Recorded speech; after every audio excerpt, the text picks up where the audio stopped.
Hey everyone, welcome back to the channel.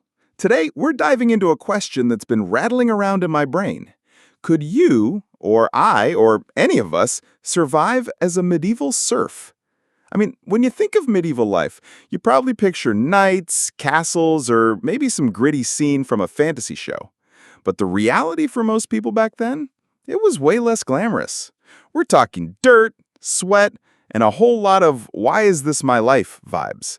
So let's break it down, step by step, and figure out if we could actually handle living as a serf in medieval Europe. Spoiler alert, it's not just about farming and looking rugged in a tunic. First off, let's clear up what a serf actually was, because I bet a lot of what you think you know is off the mark. Picture this.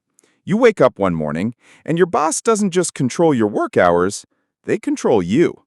Your house, your family, your entire existence. That's what being a serf was like. It's not slavery, but it's definitely not freedom either. Think of it like being locked into the worst job contract ever, when you can't quit. Ever. A serf was tied to the land they worked on. If the lord who owned that land decided to sell it, guess what? You were part of the deal, like a couch or a coffee table. You couldn't pack up and move to the next village, couldn't switch careers, and you definitely couldn't make any big life decisions without your lord's approval. So what did a serf's life actually look like? Let's set the scene. It's medieval England, maybe the 12th or 13th century. You roll out of bed at the crack of dawn, actually before dawn because some grumpy rooster is screaming its head off. You're in a house, if you can even call it that. It's more like a wooden shack with a thatched roof that leaks every time it rains, which is basically all the time in England. The floor? Dirt. The walls? Let's just say they're more suggestion than structure. You're sharing this cozy space with your whole family. Mom, dad, kids, maybe a grandparent or two, and probably a couple of animals you're desperately trying to keep alive through the winter. Privacy? Yeah, that's not a thing. You're all just vibing in one room, humans and goats alike. Now, let's talk breakfast. Or, more accurately, let's not, because you probably aren't eating any. If you're lucky, you might have some crusty bread that's only slightly moldy, and a mug of ale. Yes, ale for breakfast. Don't judge. Water back then was basically a health hazard, so ale was the safer bet. You chug your breakfast beer and head out to work. But here's where it gets rough. Your day is split into two jobs, working your lord's fields and working your own tiny plot of land. The catch? The lord's fields always come first. You're out there plowing, planting, and harvesting for him, and you don't get paid for it. It's just part of the deal. Only after you're done with that can you even think about tending to your own crops, which are the only thing keeping your family from starvation. Oh, and let's talk about your schedule. Monday, Wednesday, and Friday, you're on the Lord's land. Tuesday, Thursday, and Saturday, you get to work your own little strip of dirt. Sunday, you're in church, because skipping that was not an option. And during harvest season, it's even worse. The Lord's crops get harvested first, no exceptions. So while your own grain is sitting out there, maybe rotting in the rain, you're busting your butt to make sure his lordship's barns are full. It's like working overtime for someone else's bonus, while your own paycheck is falling apart. But wait, it gets better, or, worse. Let's talk taxes, because medieval taxes were next-level brutal. Today, we grumble about tax season, but at least we're not paying in pigs and grain. Serfs had to hand over a chunk of their crops just to rent their land from the lord. Then there was the labor tax, basically free work for the lord on top of what you were already doing. Don't forget the church tithe, because apparently God needed 10% of your harvest too. And my personal favorite, the marriage tax. Yep, you had to pay your lord just to get married. Want to send your kid to learn a trade? Tax. Want to grind your grain at the Lord's mill? Tax. Want to fish in the river? You guessed it, tax. It's like the Lord was out here taxing you for breathing. And here's the kicker. You couldn't just pay with money because serfs barely had any. You were stuck in a subsistence economy, which is a fancy way of saying you were scraping by day after day. Now let's get into the really fun stuff, survival. Medieval life was a constant battle against disease, famine, and just plain bad luck. Got a headache? Good luck finding some willow bark, assuming you even knew that was a thing. Broken bone? Hope you're cool with the local healer who's just guessing at this point. Life expectancy was about 30 to 35 years, and that's if you made it past childhood. One bad harvest means famine. One infected cut means game over. And winter? Oh, winter was a whole mood.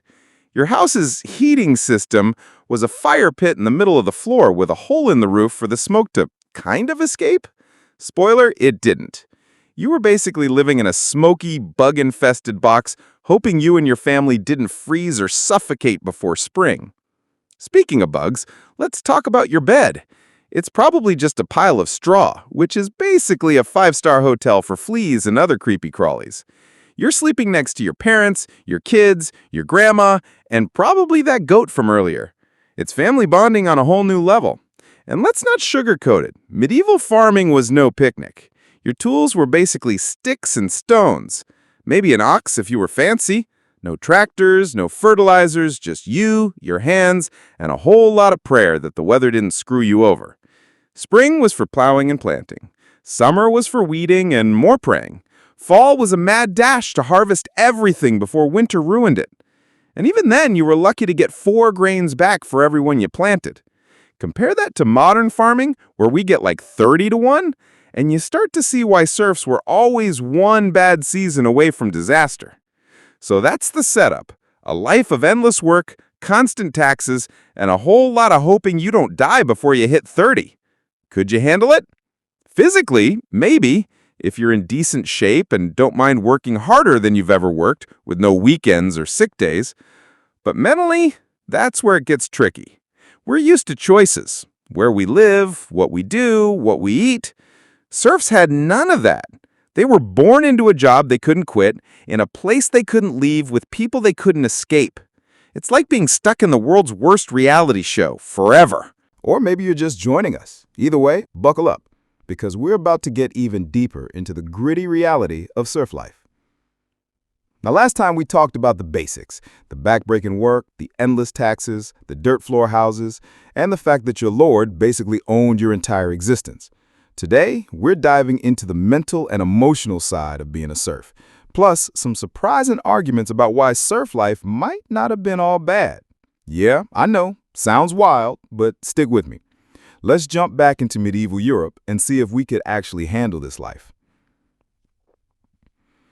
So let's start with the work situation, because it's honestly next level insane. We touched on this in part 1, but medieval farming wasn't just hard. It was like the universe was personally trying to make your life miserable. Your tools? A wooden plow that's basically a sharp stick, if you're lucky. If you're not, you're out there pulling it yourself, because oxen were expensive and most serfs weren't exactly rolling in cash. Spring was a grind of plowing and planting, hoping the weather didn't ruin everything. Summer meant weeding by hand and praying birds didn't eat your crops. Fall was a race against time to harvest before winter turned your fields into a frozen graveyard. And here's the brutal part. Medieval farming was wildly inefficient. You'd plant 1 grain, and if everything went perfectly, maybe get 4 back. Modern farmers get like 30 to 1.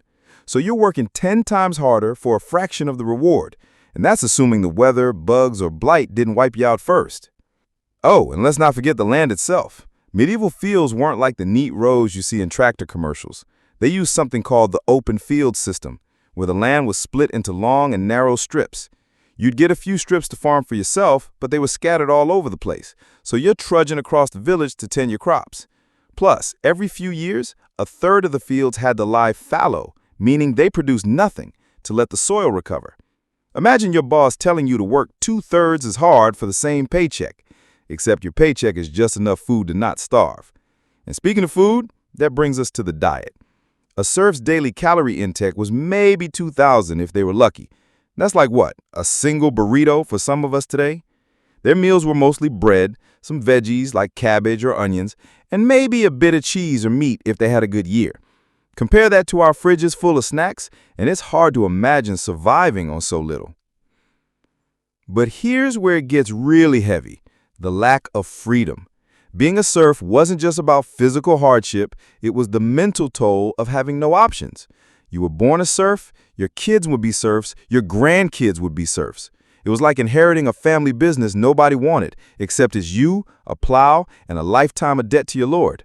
Want to be a merchant? Nope, you're tied to the land. Want to join the church?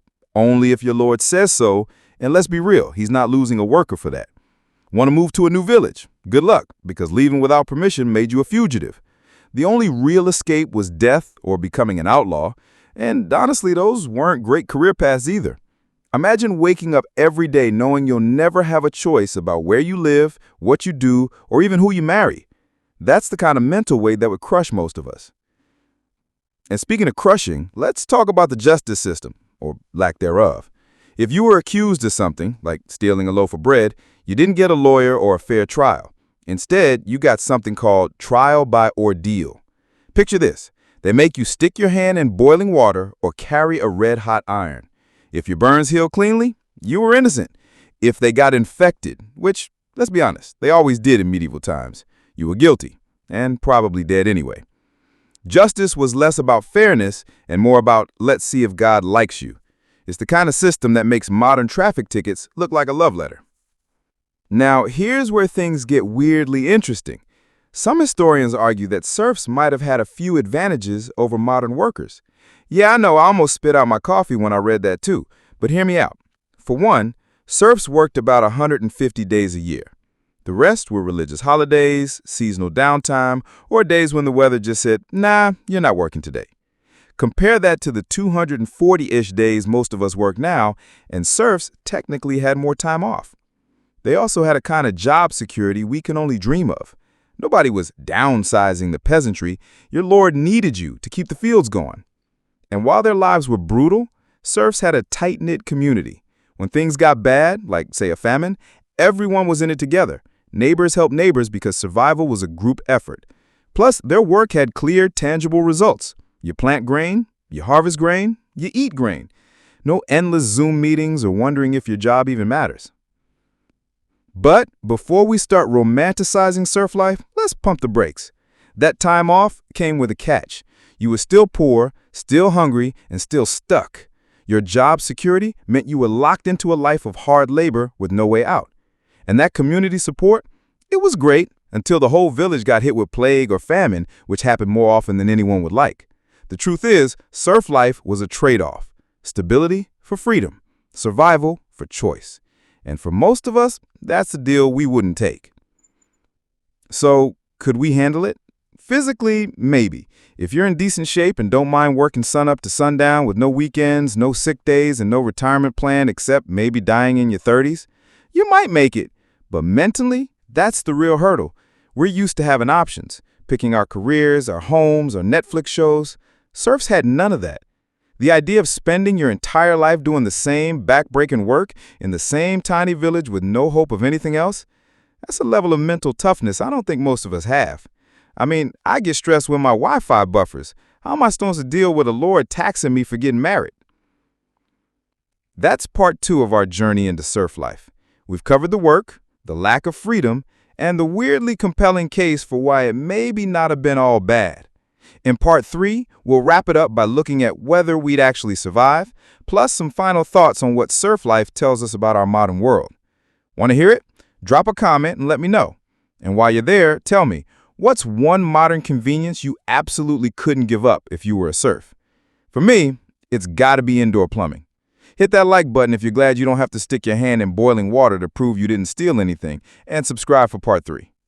We've covered the dirt floor houses, the backbreaking farming, and the mental grind of having no choices. Today, we're wrapping it up by answering the big question: could we actually do it? Plus, we'll look at what serf life tells us about our modern world and why we should probably be grateful for things like flush toilets and not paying a marriage tax. Let's jump back in. So let's get real about survival. Physically, could you handle being a serf? If you're in decent shape, maybe.